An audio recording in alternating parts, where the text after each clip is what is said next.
two ways that Google categorizes a product. They either categorize it as a unique, one-of-a-kind, most likely handmade product that cannot be replicated, or you are required to have a GTIN. The GTIN is simply an identifier for your specific product, and Google requires every variant of a product to have a different GTIN. This GTIN code will also come in handy because if you ever upload reviews, which I suggest doing to your products, in order for them to show on your Google Shopping ads, the reviews will be matched not only with the product title, but also with the GTIN number. If you don't already have a GTIN number for each variant of your products, the easiest way is to go to speedybarcodes.com. As you can see, these are not very expensive, 25 total barcodes for $25, $1 a piece. So if you have a total of 25, say you have 5 different products with 5 variants each, you would need 25 total barcodes. So again, it's 1 per variant. So when you purchase this, it will give you an Excel sheet that will have 25 unique barcodes that have never been sold to anybody else and will not be sold to anybody ever again. Now, if you don't already have GTINs for your products, go ahead and purchase them here, however many you need, before we move to the next steps. Now we're going to go back into Shopify. We're going to click on products. We're going to select all of our products and then hit bulk edit. And you can see the barcode and you can see GTIN. It's called a few different things, but the barcode is the same thing as the GTIN listed for each one of our variants here. And if you don't see this column, you can always go to columns and type in GTIN or barcodes and select it and it'll show up. So this is the easiest way to just quickly paste in a unique barcode for every single variant of the products that you have in your store. Now we're going to go back to Simproses. So go back down to apps, then Simproses, and we're going to begin to optimize our product feed to ensure our products show up for the right keywords. So when Google decides which keywords to show a product for, it's pulling from 3 different factors. One of them being the product title, the second one being the product category, and the third one being the product type. So when we look at this product here, all it says is Blue Splash Lively Edition. It says nothing about a backpack, it says nothing about a colorful backpack. It has none of the keywords that we want Google to show this product for. So we're going to change that. So we're going to click on this product and we're going to optimize the product title, the product type, and the product category. First, we'll start with the product title. Go ahead and select this pencil icon right here. So Google prioritizes the words that you put first in a product title more than the words that you put last. So we really want to think about what are the most important words for our specific product. So for this product in particular, and the rest of our products in our store, in this backpack store, we are going for the theme colorful backpacks. That is the main niche we really want to capitalize on. So the first word we're going to put is colorful backpack. Now you could put commas between these words or dashes. I usually prefer putting a dash. It looks a little cleaner. The next keyword we're going to put is just backpack. The next keyword we're going to put is back to school gift. Back to school gift. And then we're going to put backpack by RevPacks next, because here's the thing. No one is searching for our brand right now, but once we begin running ads, people will begin to search for our brand. Whether it takes 1 week or 2 weeks, people will begin to search for your brand once you begin running ads. So you do want to have your brand name included in there. But if you only have your brand name right out of the gate, the chances of you getting found are very slim because no one knows of your brand yet.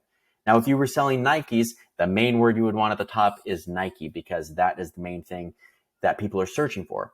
In our case, no one knows of our brand yet. So we're putting colorful backpack because that's one of the main things people are searching for. They're also searching for backpacks, but I'm putting this niche first because this is going to attract the right type of person, and because in a competitive market, it's usually easier to dominate one specific niche within a large category than to try to dominate the entire niche of backpacks. For example, I had a smartwatch store for years.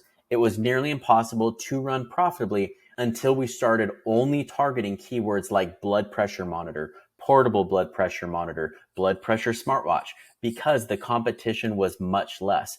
Our sales overnight blew up just by making that transition compared to going against every single person and brand selling a smartwatch out there. So we're trying to do the same thing here. Is there a niche and is there a search volume? We've already done some research on this. People are searching for colorful backpacks. So we're going to put that first. So colorful backpack, then just backpack. People are also searching back to school gift and gifts. It'll pick it up either way. You don't have to have the S. Backpack by Rev Packs. So that way when people start searching for our brand, it also includes our company name. Now I'm going to use these same exact keywords for the product type. So we're going to select the green check mark. I know it seems long, but trust me, this approach will give you a huge leg up on your competition, and Google will favor your products over other products because it knows the proper keywords to show your product for. Now we already have some great keywords down here. Backpack, backpacks, colorful backpack, colorful backpacks. So only difference is I'm going to swap the order here. And then I'm going to add the back to school gift and then backpack by Rev Packs. You could even just put Rev Packs in there just in case people just search that term. When it comes to the description, we haven't seen the description make much of a difference when it comes to the performance of a product. So for now, just focus on the product title, the product type, and then the product category. So we're going to search for backpacks. There we go. And there's nothing else that makes sense. Cool. So we're going to stick with backpacks. Anything that you can fill out in this section will be helpful. Age. This is a tricky one because ours are for kids and adults. So I'm going to put kids on here because especially for the color of our backpacks, I would rather Google push our products towards parents than towards adults looking for backpacks, just because of the aesthetics and look of our products. Now, condition, new, gender, unisex, size type, regular. None of this really applies. Just you can put US for the sizing units, but we're not actually adding units. And then the rest of this you want to leave. We do have GTINs, so that's why we want to leave it on this very first option. And as we scroll down, you can see this in process is already processing our changes and submitting those changes to Merchant Center. But just to make sure everything's saved, you want to click Update Product. You can see product details updated successfully. So now when we go into Merchant Center, it can take 5-10 minutes typically until you begin to see those changes, but we're going to see if we see those changes yet.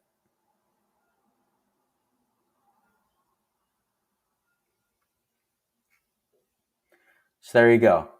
So Simprosys has properly updated that variant for us. One thing you want to watch out for too is when you add these keywords, just to double check that everything is still approved and that it doesn't cause any issues. So now when we go back into Simprosys, you want to go back to Manage Products, and then you're going to want to go through each of these products and make those changes. For the sake of time, I'm not going to go through all 20 variants, but a shortcut that you can use for most of those changes are selecting all of them, do edits in bulk, and then you can go through each one of those sections. An easy way is to have this first product that you already edited open in a second window, and then you can go through each section one at a time. The product title will be a little tricky, so you probably want to do the product title individually and just paste it into each of these, but you can keep the same product category, you can keep the same condition of new, you can keep the same product types. Everything else other than the product title should be exactly the same. Once you update all of the products in your store using the Simprosys app, your feed has been properly optimized and you are now ready to run shopping ads. We'll see you in the next video.